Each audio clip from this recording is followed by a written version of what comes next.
نه معجزات هغه د ځان سره راوړیو. هغه دادي یو معجزه د موسی علیه السلام ځان سره دا راوړیو، الله ول ورکړیو ید بایضا، لاس به ترخت دنه کو بیا به رو با صحابه سپین زلیدو، ټول خلکو ته پته لګی رڼا به کوله. دا دلیل راوړیو، دا معجزه راوړیو، دا حکم راوړیو، لیکن دوی هغه نه منله، دغه نه انکار کړه. دویم امسا وده د سره مخکې د هغې مونږ تفصیل کړی چې دا د کوم ځای میلاو شوی و. هغه امسا یې راوړې وه چې کله به د هغې نه نرۍ مار جوړېدو مخې ته به د دې وضاحت راشي غالبا سوره اسراء کې یا سوره اعراف کې، او کله به ترې نه غټ ښامار جوړېدو، کله به ونې د ګټې له را پرېښودو نو د هغې نه به چینې را روانې شوې، کله به یې دریاب له را واچولو نو هغه به یې په منځ دوه نه بلکې 12 ځایه به. نو دویم څه شی و؟ بینات، هغه امسا د هغه د موسی علیه السلام. درېیمه معجزه د موسی علیه السلام دا وه چې دریاب یې چولی و په منځ باندې او خپل لښکر یې پکې اړولی وې، دریاب یې په منځ څه کړی چولی. بله معجزه یې دا وه، حکم یې دا و، احکام یې دا و، دلایل یې دا و چې بني اسرائیل یې د فرعونیانو نه خلاص کړي وو، هغه یې ترې آزاد کړي وو، لیکن هغوی خو رسېدلي وو چې قریب و چې وژلی وی، لیکن الله ته خلاص کړو. 5 نمبر طوفان چې راغلی و په دوی باندې.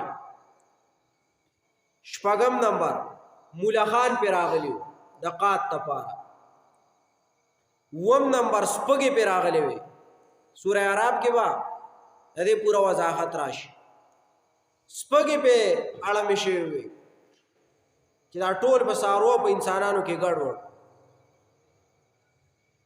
8 نمبر چندخان راله په اوبو کې، د دې پوره وضاحت پال تراش. دا په الله قات راوسته الله وتخو. 8 نمبر څه شی و؟ چندخان پې راوستي چې دوی به اوبه څکلې، دا سینځخې به ورته پکې مخې ته ګډېدې، نو بیا خو به چا څکلی نه شو، ځکه سینځخه به کوم جام کې پرته نه به څوک وڅکي. نو دا به صحیح الله دې موږ وساتي چې دا سینځخان د به جام کې پراته او دا بیا څکې. دا الله غیر الله راولي چې چا د علم بې عزتي کړې ده، چا د طالب العلم بې عزتي کړې ده، چا د عالم وقت بې عزتي کړې ده، چا د قرآن بې عزتي کړې ده، چا د الله د احکامو بې عزتي کړې ده، الله پې داسې عذابونه راوستي. موسی علیه السلام داسې یو بل شخصیت نه و، خو پیغمبر و د الله چې کله احکام راوړه دوی ته، دوی هغه منل نه. دوی موسی علیه السلام نه منو، چې نه یې منو نو الله پې دا عذابونه راوستو چې مولخانې پې راولېږل، طوفان یې پې راوستو، سپږې پکې وکړې او په دې فصلونه ولا مولخان اړم کړو او په دې اوبو کې د چندخان رالو. او 9 نمبر وینې زوی پې رالې، هغه اوبو هغه هر څه به ورته داسې و لکه سرې وینې، دوی چې به کم خوا تله نو به سرې وینې به پرتې وې. دی ولې دا کار ورسره کړی و؟